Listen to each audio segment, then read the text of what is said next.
Hello and welcome. आप देख रहे हैं रूबरू और हमेशा की तरह मैं अभिलाषा पाठक एक बार फिर से हाजिर हूं एक नई शख्सियत के साथ। इस बार हम आपको जिनसे मिलवाने जा रहे हैं उन्होंने अपनी पूरी जिंदगी समाज सेवा में लगा दी। इनका विजन है to fight and win the battle against cancer. जी हाँ, मैं बात कर रही हूँ Dharamshila cancer foundation and research centre की founder and president doctor Suvarsha Khanna की। आइए उनसे मुलाकात करते हैं। मैम, बहुत बहुत स्वागत है आपका रूबरू में। बहुत बहुत शुक्रिया आपका। किस तरह से धर्मशिला की नींव पड़ी? 1981 से लेके और 1988 तक मेरे पिताजी को प्रोस्टेट का कैंसर था और जिस वक़्त वो डायग्नोज हुआ हमें बताया गया कि वो एक तो स्टेज 4 है और दूसरा वो बहुत ही एक एग्रेसिव किस्म का ट्यूमर है। तो दिनों या हफ्तों की बात है, महीने की बात नहीं है। उस वक़्त पूरे उत्तरी भारत के अंदर 75 बेड्स थे कैंसर के और उन अस्पतालों के अंदर जो उस वक़्त की पॉलिसी थी उसके मुताबिक खाली क्योरेबल पेशेंट स्टेज 1 और 2 के ही लिए जाते थे, दूसरे पेशेंट को नहीं लिया जाता था। तो हम तो रिजेक्ट हो गए। जब मैं जगह जगह गई तो इतना नेगेटिव एटीट्यूड मैंने देखा टुवर्ड्स कैंसर पेशेंट, डॉक्टर्स का भी और जनता का भी। उससे एक बर्निंग डिज़ायर अंदर पैदा हो गई कि इस सीन को बदलना ही है, कैसे भी करके इस सीन को बदलना ही है। लेकिन जो वो साल थे 81 to 81 डैडी के साथ, तो उस वक़्त तो मैं डैडी के साथ ही लगी हुई थी, उसको बदलने का कोई मतलब ही नहीं था। तो मैंने अपनी 6-7 फ्रेंड्स को जो USA UK में थी उनको लाइटनिंग ड्रम कॉल करके रो के बताया। हफ्ते के अंदर उन्होंने मुझे एक सेंटर ढूंढ दिया जिस सेंटर के अंदर प्रोस्टेट के ऊपर रिसर्च चल रही थी। प्रोस्टेट पे रिसर्च करने वाला डॉक्टर मिला, वो हिंदुस्तानी डॉक्टर श्रीधर था। वो अपने साथ कोई 10 किलो का एक पैकेट लिटरेचर का लेके आया कि ये ट्रायल्स हैं, किस पे ये असर करेंगे किस पे असर नहीं करेंगे हमें नहीं पता। कुछ लोग रिस्पॉन्ड करते हैं, कुछ लोग रिस्पॉन्ड नहीं करते। तो you start trying that. I have a heart problem, बचपन से मेरी कंजेंटल प्रॉब्लम है, तो मेरा एक कार्डियोलॉजिस्ट है। मैंने डॉक्टर साहब को फ़ोन करा जो मेरे कार्डियोलॉजिस्ट थे, उनको बोला डॉक्टर साहब मैं गई, इतना ही बोला और फ़ोन बंद कर दिया। मेरा ऑब्जेक्टिव ये था कि वो भागा भागा आएगा। 2 मिनट में गेट पे पहुंच गया। मैंने तब तक ड्रिप व्रिप सारी सेट करके खाली सेलाइन चलाई हुई थी, उसमें ड्रग नहीं डाला हुआ था, ड्रग तैयार करके रखा हुआ था। मैंने उनको मौका 1 मिनट का नहीं दिया सोचने का कि वो इन्वॉल्व होना चाहते हैं कि नहीं करते हैं कि ना करते हैं। मैंने कहा एड्रियामाइसिन ये रही, IV ड्रिप पे I started injecting, he may have a cardiac arrest, now your responsibility. 6 घंटे वो ड्रिप गई, ना मैंने डॉक्टर को उठने दिया ना मैंने कुछ करने के लिए दे दिया कि ठीक है। 6 घंटे के बाद ड्रिप हुई, कुछ भी नहीं हुआ। सो एड्रियामाइसिन से उनके पैरामीटर्स जो हैं वो इम्प्रूव होने शुरू करके 6.5 साल बहुत खूबसूरत निकाले, बहुत खूबसूरत निकाले। विच मीन कि वो जो उनकी नॉर्मल लाइफस्टाइल था that was maintain. With in few months daddy का चलना फिरना थोड़ा सा कम हो गया। 8 महीने लगे होंगे, 9 महीने हो गए, उनका कम हो गया। प्रोस्टेट जब इलाज हो जाता है तो पेशाब नहीं आता। जो पेशाब की वो अर्ज होती है तो आप पूरा नहीं कर पाते, तो रुक जाता है। तो वो सुई घड़ी की सुई के हिसाब से आधे घंटे में कहते थे बेटा पेशाब करा दे। मगर हमारी ट्यूनिंग ऐसे हुई थी कि हम 15 मिनट 20 मिनट सो भी लेते थे, इसी वजह से जिंदा थे। लेकिन फिर भी डेफिसिट तो स्लीप अनइंटरप्टेड स्लीप तो ना उनको मिली 6 महीने के लिए, ना मेरे को मिली। Finally he died. जब क्रिमेशन ग्राउंड में पहुंचे तो जब क्रिमेशन हो गई तो मैं वहाँ पे गंदी कच्ची सी ज़मीन थी, मिट्टी वाली ज़मीन थी। मेरी टांगों में इतनी हिम्मत नहीं थी कि मैं खड़ी रह सकती थी, तो मैं ज़मीन पे बैठी और मैं सो गई। So I was bodily lifted, picked up and brought home. उनके सफ़र को आखिरी मकाम देने के बाद ही आप सोई? मैंने उनकी शक्ल नहीं देखी। The minute he breathe last लोगों ने कहा दर्शन कर ले। मैंने कहा मैंने बहुत दर्शन कर लिए, तुम करो दर्शन, मैं दर्शन नहीं करूँगी। मैंने उनकी शक्ल नहीं देखी। मैंने तो I just covered his face and I walked out because I didn't want to see that face. I wanted to have that lovely face that I was used to. So अब डैडी की death हुए 1 महीना हुआ, मैंने 1 महीना सो लिया। वो संघर्ष तो खत्म हो गया, लेकिन वो जो पूरा जो पीरियड आपने देखा, जो संघर्ष देखा हॉस्पिटल्स में, डॉक्टरों की ना दवाइयों को लेकर अनअवेयरनेस, वो चीज़ जो है अंदर आग बन गई। महीने के बाद मैंने काम पे जाना शुरू कर दिया। लेकिन काम करते करते मेरे दिमाग में क्या करें क्या करें क्या करें क्या करें, तो तो ये हॉस्पिटल का प्रोजेक्ट जो है मेरे दिमाग के अंदर भूत की तरह मेरे अंदर चपक गया। 88 में डैडी की डेथ हुई, तो 2 साल मेरे अंदर ये भूत की तरह गुजारा। 90 में फाइनली मैंने एनजीओ रजिस्टर करा ली। धर्मशिला, शिला यानी पत्थर, धर्म का रखना, ये नाम कैसे आपके जहन में आया? जैसे मैंने बताया कि डैडी की बरसी के ऊपर हवन हो रहा था और हमने एनजीओ रजिस्टर करानी थी।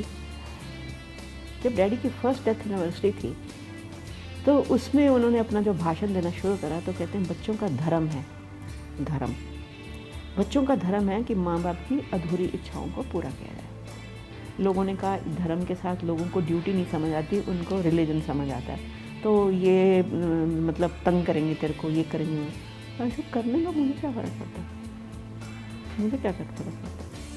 तो हमने धर्मशिला नाम रखा। आप सिंगल रहीं, पिता के साथ जूझी, as a paediatrician you were very famous, close to people. अब कैसा महसूस कर रही हैं? जैसे गीता में कहते हैं कि खुशी और गम और सब सम हो जाना चाहिए। अब ना कोई खुशी है ना कोई गम है, संतोष है। मेरे ज़िंदगी के अंदर जब भी मैं ब्रोशर बनाती थी, हॉस्पिटल के ब्रोशर बनाती थी, तो उसमें फ्यूचर प्रोजेक्ट लिखना होता था। तो वो फ्यूचर प्रोजेक्ट में लिखती थी बोन मैरो ट्रांसप्लांट यूनिट। मैं ये 15 साल से लिख रही थी। पहले 6 साल तो लिखने का मतलब ही नहीं था क्योंकि पैसा ही नहीं था। तो जो ही अस्पताल ने सेल्फ सफिशिएंट होना शुरू किया तो मैंने उस वक्त से फ्यूचर प्रोजेक्ट में बोन मैरो ट्रांसप्लांटेशन लिखना शुरू करा। बोन मैरो ट्रांसप्लांटेशन की यूनिट भी बना दी, लेकिन अब बंदे ही नहीं मिलते थे। उसके लिए बड़ी भारी एक्सपर्टीज चाहिए, उसके लिए बंदे ही नहीं मिलते थे। जो बंदा मिला उसको हम नहीं पसंद आए या हमें वो पसंद नहीं आया, तो बात रहती रह गई। फाइनली जो बंदा हमें मिला, जो यूनिट हमने बनाई हुई थी, और वो बनाई हुई थी एक बड़े भारी एक्सपर्ट जिसने कि बोन मैरो ट्रांसप्लांटेशन हिंदुस्तान के अंदर के शुरू करे, उसकी गाइडेंस में, उसकी ड्राइंग के हिसाब से बनाई हुई थी। इस बंदे ने रिजेक्ट कर दी और बोलता है कि ये पुराने ज़माने का इंफ्रास्ट्रक्चर है, अब नए ज़माने का इंफ्रास्ट्रक्चर है, उसमें ये करना चाहिए, ये करना चाहिए, ये करना चाहिए। अब मेरे को लगा कि मैं 70 साल की तो हो गई हूँ, तो मेरा एक ख्वाब अधूरा क्यों छूट जाए, तो उसके लिए भी कुछ कर लो। तो पिछले 6 महीने से मैं अपने बोन मैरो ट्रांसप्लांट यूनिट को वो यूरोपियन स्टैंडर्ड के हिसाब से जो होता है, जो पूरे देश में किसी के पास वो इंफ्रास्ट्रक्चर नहीं है, तो पिछले 6 महीने में से मैं फिर वो हनीमून पीरियड में मुझे बड़ा मज़ा आया, मैंने ये 6 महीने में कर लिया और इसका हमने लॉन्च जो है वो 1 फरवरी को करा। आपका जो बोन मैरो ट्रांसप्लांट डिपार्टमेंट है वो देश में अपने आप में अकेला है और सबसे बेहतरीन टेक्निक्स के साथ। तो मेरे को जो इलेक्शन पिछले हफ्ते से 1 फरवरी से हो रही है, उस वक्त तक मैं समझती थी, 1 फरवरी तक मैं समझती थी कि पूरे दिल्ली एनसीआर में ऐसा कोई यूनिट नहीं है। लेकिन जिन्होंने मुझे गाइड करा था, जिन्होंने बोन मैरो ट्रांसप्लांट के पहला शुरू करा था हिंदुस्तान में आगे, मैंने उनको ही लॉन्च के लिए बुलाया। जब मैं उनको अंदर लेके गई और उन्होंने क्वेश्चंस पूछने शुरू करे, तो मैंने दोनों इंजीनियर रखे हुए थे अपने साथ कि मैं अगर फंबल करूँगी तो वो जवाब देंगे। जब उन्होंने उनके सारे जवाब देखे और फिर सारा एक एक चीज़ टेस्ट करके देखी तो बड़े खुश हुए। कहते मेरे को क्रिश्चियन मेडिकल कॉलेज वेलोर में ये इंफ्रास्ट्रक्चर नहीं मिला और अब मैं टाटा कैलकाटा हॉस्पिटल का डायरेक्टर हूँ, मुझे वो भी वहाँ भी वो स्ट्रक्चर नहीं मिला। मैंने कहा किसी और हॉस्पिटल के अंदर है, किसी हॉस्पिटल के पास नहीं। तो जो मैंने चिट्ठियाँ उस वक्त इन्विटेशन लेटर लोगों को लिख के भेजी थी, उसमें बोला था कि दिल्ली एनसीआर का ये इकलौता हॉस्पिटल है। आज मैंने वो चिट्ठी करेक्शन करके इंडिया कर दिया उसको। ये जितनी भी बातें आप धर्मशिला के बारे में बता रही हैं, हम चाहेंगे हम उसे और करीब से जानें और आपके साथ जानें। इस वक्त हम डिपार्टमेंट ऑफ पैथोलॉजी के पास हैं। क्या दिखा रही हैं आप हमें, यहाँ पे क्या खास होता है? देखिए, ऐसा है कि कैंसर की अर्ली डिटेक्शन, जिसको हम कहते हैं कि जल्दी पहचान करने के लिए, अगर कैंसर जल्दी पहचान होगा तो उसका जल्दी इलाज होगा। उसके लिए हमें एक टिश्यू डायग्नोसिस की ज़रूरत होती है। जब तक हमारे पास टिश्यू डायग्नोसिस नहीं है तो हम उसको नहीं कह सकते कि इसको कैंसर है या नहीं है। टिश्यू डायग्नोसिस पे पहुंचने से पहले भी बहुत सारे टेस्ट होते हैं, जो टेस्टों की ज़रूरत होती है। अब मैं आपको ले चलती हूँ हमारे पैथोलॉजी डिपार्टमेंट के अंदर, वहाँ मैं आपको अपनी डिफरेंट लैब्स दिखाऊंगी सो दैट आपको पता चल जाए कि हम कैंसर के डायग्नोसिस के लिए क्या करते हैं। चलिए।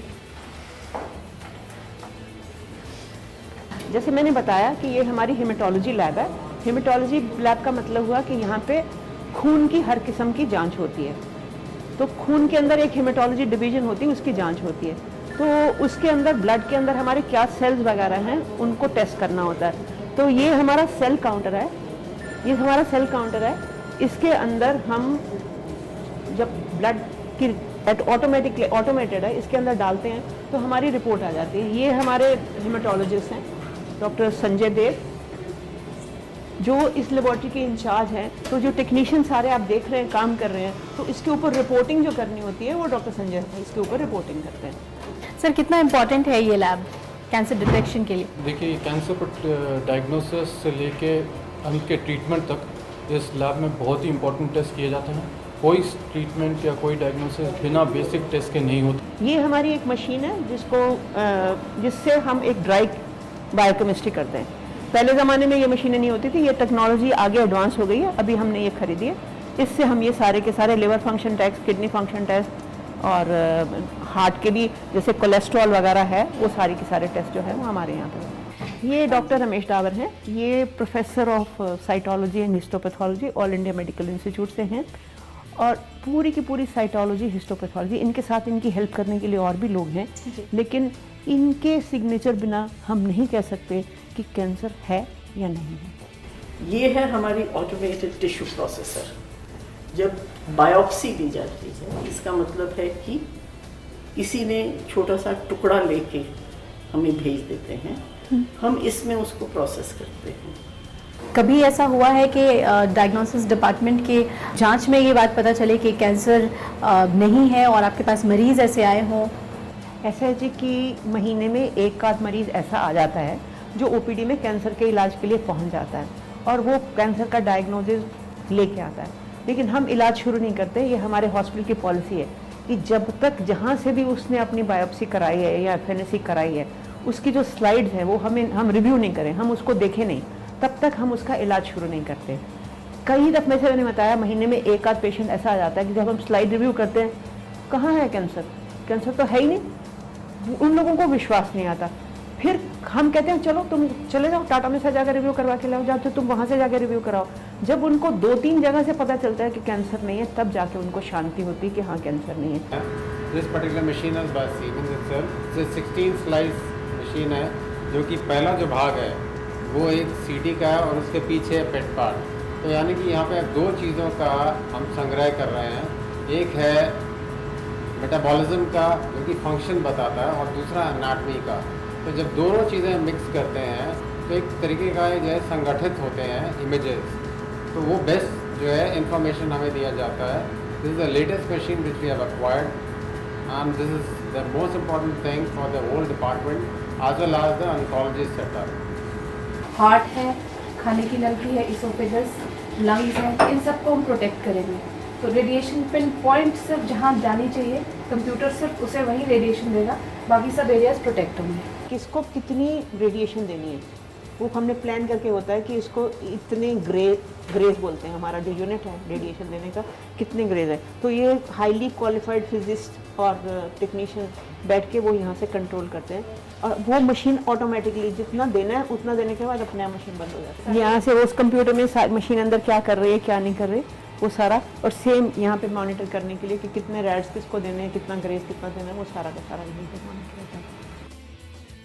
इस मशीन को हम लीनियर एक्सेलेरेटर बोलते हैं। इसकी एक विशेष टेक्नोलॉजी है। तो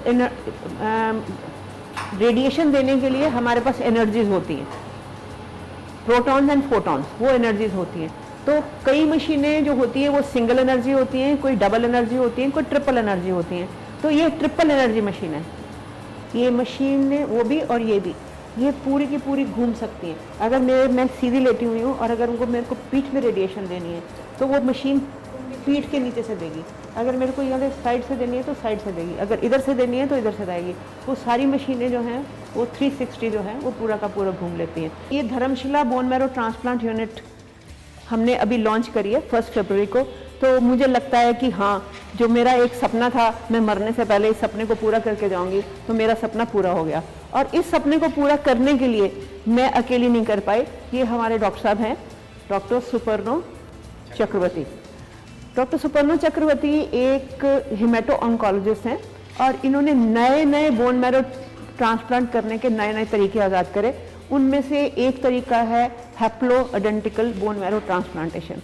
अब कितना आसान हो गया है बोन मैरो ट्रांसप्लांटेशन इंडिया में इस डिपार्टमेंट के आने के बाद? इस ट्रांसप्लांट को सबसे सफल और सबसे सेफली करने का जो तरीका है उसको बोलते हैं क्लिनीमैक्स बोल के एक मशीन है, जिसको आप देखेंगे। वो मशीन के जरिए हम जिस सेल को चाहिए उस सेल को निकाल के पेशेंट को देते हैं, जिस सेल को नहीं चाहिए वो हम नहीं देते हैं। अब हम एंटर कर रहे हैं बीएमटी यूनिट के अंदर। यहाँ पे एलोजेनिक और हैप्लोइडेंटिकल ट्रांसप्लांट्स होंगे। इस यूनिट के अंदर केवल 4 कमरे हैं। इन्फेक्शन कंट्रोल जो है वो हमारा सबसे ऊंचा मुद्दा होता है। बिल्कुल। इन्फेक्शन कंट्रोल करने के लिए किस किस चीज़ की ज़रूरत है? सबसे पहले एयर कंडीशनिंग। अब एयर कंडीशनिंग का डिज़ाइन जो है, जो ऑपरेशन थिएटर के अंदर होता है, तो वो इंटरनेशनल स्टैंडर्ड्स होते हैं कि वो 10,000 पार्टिकुलेट तक का मान लिया जाता है कि clean room standard 10,000 operation theatre का। आप सोचो कि ऑपरेशन थिएटर तो बहुत क्लीन होते हैं, लेकिन यहाँ का हमारा स्टैंडर्ड है 1000, विच मीन कि वहाँ 10,000 पार्टिकल मिल जाएं तो कोई चिंता नहीं, लेकिन यहाँ 10,000 नहीं, 1,000 से कम मिलने चाहिए। 1,000 भी पार्टिकल्स नहीं मिलने चाहिए। नहीं मिलने चाहिए। सो ये ऑटोमेटिक हमारे सिस्टम्स हैं जो कि हवा के दबाव को, पॉजिटिव एयर प्रेशर जो है वो करते हैं। अब आपको अंदर लेके चलते हैं। यहाँ पे हैपा फिल्टर्स लगे होते हैं। हैपा फिल्टर्स जो होते हैं वो 0.3 माइक्रोन तक का, अगर कोई बैक्टीरिया है या वायरस है उसको भी फिल्टर कर देते हैं। वो फिल्टर हो जाने के बाद ये पूरी तरह फिल्टर्ड हवा, जो हमें टेम्परेचर चाहिए, जितनी भी टेम्परेचर चाहिए, मौसम के ऊपर जितनी टेम्परेचर चाहिए, वो हमारे पास ऑटोमेटिक चीज़ें हैं, वो टेम्परेचर और ह्यूमिडिटी का कंट्रोल कर देते हैं उस, ताकि पेशेंट के लिए कंफर्टेबल है। अब इसके अलावा इस कमरे के अंदर सफाई करने के लिए हमें एक तो स्टेनलेस स्टील डोर बता दिए, लेकिन मेरे को फर्श को भी केमिकल से साफ करना है और मेरे को वॉल को भी केमिकल से साफ करना है। वाकई में ये जो इंफ्रास्ट्रक्चर यहाँ देखने को मिल रहा है, उससे मैं अंदाज़ा लगा सकती हूँ कि भारत के लिए ये कितनी बड़ी उपलब्धि है और उसके पीछे डॉक्टर आपकी मेहनत। सो इस कमरे के अंदर देखें तो हमने इसको बिल्कुल आईसीयू की तरह तैयार करके रखा हुआ है। आप देखते हैं कि डबल उसके मॉनिटर लगे हुए हैं, ऑक्सीजन के और सक्शन के डबल पॉइंट। अगर ये फेल हो जाए तो मैं क्या करूं उस वक्त? मैं डबल दूसरे पे चले जाऊंगी। हर चीज़ यहाँ पे डबल है। डॉक्टर, बहुत अच्छा लगा मुझे ये डिपार्टमेंट देख के, और मुझे पूरी उम्मीद है कि दर्शक भी उतने ही खुश हुए होंगे कि कितना कुछ कर दिया आपने। एक छोटी सी शुरुआत जो आपने की, आज उसे किस मकाम पे पहुंचा दिया। कैसा महसूस करती हैं आप जब इतना कुछ देखती हैं? वो एक समय था जब आप फाइलें लेकर दफ्तरों में जाती थी। बहुत अंदर से एक जैसे इंसान गदगद फील करता है कि भगवान ने मुझे चुना एक अच्छा काम करने के लिए। और अब हम आ गए हैं आपके पसंदीदा सेगमेंट में। जी हाँ, जहाँ हम मुलाकात करवाते हैं आपकी, हमारे मेहमान के पूरे परिवार से। जी हाँ, हम मिलने वाले हैं सुवर्षा खन्ना के पूरे परिवार के साथ। Welcome to our show. Ma'am, मैं चाहूँगी कि आप एक बार सभी का हमें सभी से इंट्रोड्यूस करा दें। कौन कौन है आपके परिवार में इस वक्त? मेरे राइट साइड में मेरी छोटी बहन बैठी हुई है, ये मेरी सबसे छोटी बहन है। उसके साथ मेरी बहू है, और मेरे बाएं हाथ में मेरा भाई है, सबसे छोटा भाई है रवि खन्ना। ये मेरे जीजा जी हैं, और ये मेरा नेफ्यू है। एक बार आप हमें बताएं थोड़ा सा पीछे चल के कि वो दौर कैसा था और कितना वक्त लगा उसमें पूरे परिवार को उस मोमेंट तक मैम को पहुंचाने में। पहले तो जो नाम है, उस नाम में मेरे पिताजी का नाम धर्मस्वरूप खन्ना है, मेरी माँ शीला थी, तो हमने अपने माता पिता दोनों का नाम जोड़ के अस्पताल का नाम हमने स्टार्ट किया। तो उसी समय उसको तो धर्म और शीला दोनों हमने जोड़ के उसमें धर्म का। उसके जब प्लानिंग हो रही थी, तो प्लानिंग के समय ज़्यादा टाइम ऐसे ही काम होता था, और घर में अलग अलग किस्म के डॉक्टर जो विशेषज्ञ थे, कुछ कैंसर के, कुछ जनरल मेडिकल फील्ड के, तो सब यहीं पे बैठ के गुफ्तगू होती थी। उस गुफ्तगू के साथ में आपसे जानना चाहूँगी कि जब इन्होंने ये फैसला लिया कि ये अस्पताल बनाएंगे तो क्या लगा था आप लोगों को, कर पाएंगी ये? We were always very sure that she'll do it. सबसे बेहतरीन पल आपके कौन से हैं सभी के साथ बिताए हुए?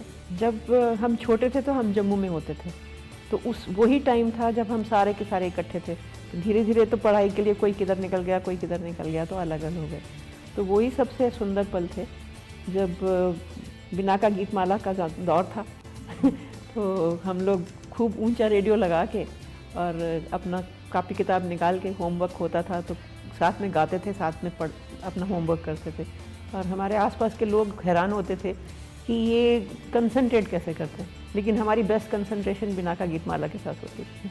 इन्होंने विवाह ना करने का फैसला जब लिया, ये फैसला कितना कठिन था या आसान था परिवार के लिए? शुरू में काफ़ी कोशिश करी, मेरे फादर ने भी, मदर ने भी, बट इनका माइंड था ही नहीं उस तरफ शादी के लिए। She was never ready, then they give up. उन्होंने भी एक्सेप्ट कर लिया कि अब शादी की तरफ नहीं ध्यान है, इसका नहीं करेगी। मैम, आपने क्या कह के अपने पेरेंट्स को मनाया था? मगर मेरा ध्यान था कि मेरे को बचपन से ही था कि मेरे को डॉक्टर बनना है। तो वो जब शादी की बात चलती थी तो मैं कहती थी कर लो, किसकी कर रही है, मैं तो नहीं करूँगी। तो I was a stubborn child. जो आपके पेरेंट्स ने वक्त बिताए साथ में और मासी ने जो कुछ किया समाज में, जो इनका योगदान है, हाउ यू सी दैट? जब से बचपन से ही मासी नहीं, ये हमारे लिए धोनी थी, माँ ही। She is always been a second mother. जी, बहुत ही ज़्यादा प्राउड फील होती है। आपने यहाँ आकर क्या सीखा और ख़ास तौर पे मदर इन लॉ से? She is like a mother to me and I feel very proud of her. इनकी क्या खासियत आपको नज़र आती है जब आप इनसे मिले, कुछ वक्त इनके साथ बिताया? Her determination and she is very focused. इनकी कोई ऐसी 2 कमियां बताइए जो आप हमेशा कहती हैं कि जो बहनों में होता है कि प्लीज़ अब सुधर जाओ, आप तो इस बात को तुम बदल डालो। कुछ ज़्यादा ही काम करती है, हम हमेशा बोलते हैं कुछ रेस्ट भी करो ज़िंदगी में, बहुत काम कर लिया है और कोई कमी नहीं नज़र। सर, आप बताइए कि कभी कोई ऐसा मोमेंट जो आपने इनके साथ बिताया और कुछ सीखा आपने? काम करने का जो जज्बा था जी, वो अभी तक चल रहा है और हमें तो हैरानगी होती है कि इस एज में भी इतना काम करती हैं। और सुबह 4 बजे से शाम को 10 बजे तक। और अब यही हम कहते हैं कि अब थोड़ा रेस्ट करो, बहुत काम कर लिए। उम्र के अब इस पड़ाव पे क्या इच्छाएं आपके अंदर रह गई हैं कि हाँ ये मुझे करना है, ये निपटाना है? जैसे आपने बताया था कि 15 साल का सपना पूरा हुआ, बोन मैरो। अब मेरी कोई इच्छा जैसे कहो कोई खास कोई रह गई हो, मरने तक कुछ ना कुछ नई इच्छा लगी थी, अभी इच्छा सो जाओ, अभी ये कर लो, वो इच्छाएं नहीं होती। जो असली आपने सपने देखे होते हैं, जो आप कुछ करना चाहते हो, यस, अगर बोन मैरो ट्रांसप्लांट ना होता तो वो मुझे बुरा लगता और मेरी इच्छा वो पूरी नहीं होती। बहुत अच्छा लगा आप लोगों से बातचीत करके, और रूबरू के जो ऑडियंस हैं उन्होंने भी आपसे बहुत सारी प्रेरणा ली होगी। बहुत बहुत शुक्रिया। Thank you. ये थी सुवर्षा खन्ना जी और उनका पूरा परिवार, जिनसे आपने बहुत कुछ सीखा होगा। वाकई में एक सोच बदलने की ज़रूरत है। हम सभी में काफ़ी कुछ है, काफ़ी टैलेंट है और कामयाबी दूर नहीं है अगर सही सोच के साथ हम आगे बढ़ें। इसी बात के साथ लेती हूँ आपसे विदा। अगली बार मुलाकात होगी किसी नई शख्सियत के साथ। तब तक रखिए अपना ख्याल। Take care and bye bye. हमारा आज का एपिसोड आपको कैसा लगा? और अगर ऐसी ही किसी शख्सियत की कामयाबी की कहानी आप देखना चाहते हैं तो हमें संपर्क करें रूबरू@sadhananews.net।